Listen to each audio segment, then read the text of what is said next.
here we are in the Liberties, and it's about 1720 when this all kicked off. There was basically two sort of factions that had grown up in Dublin.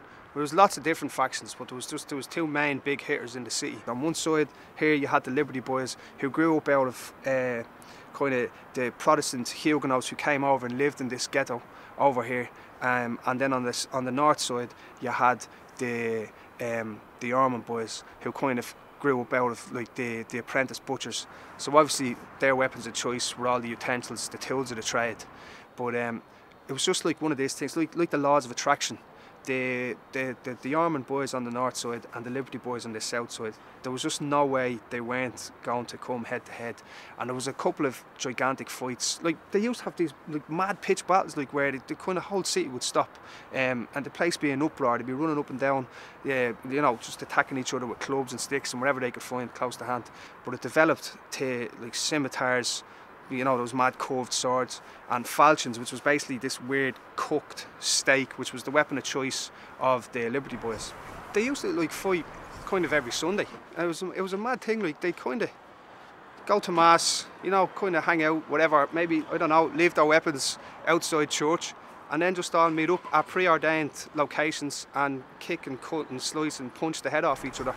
But the biggest and kind of most terrible act of violence that happened to this guy called Gallows Paul, who basically was a sheriff or a policeman of the day, and he was famous, and famous enough to get a nickname, Gallows Paul, which we probably got for obvious reasons. And he was captured by the Ormond Boys, and instead of killing him themselves, they decided to drag him across the city. They basically held him prisoner, took him over to close to here where we are now, and started shouting out for the Liberties Boys. And of course they all come out thinking there's going to be another big ruck, and instead of a fight they decided to say, look who we have Gallows Paul, what does you want us to do, what should we do with this guy? And they basically said, let's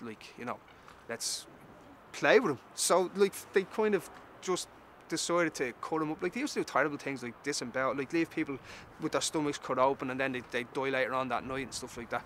But they basically cut his balls off. They cut one of his balls off, tied a rope around him and dragged him up Chamber Street.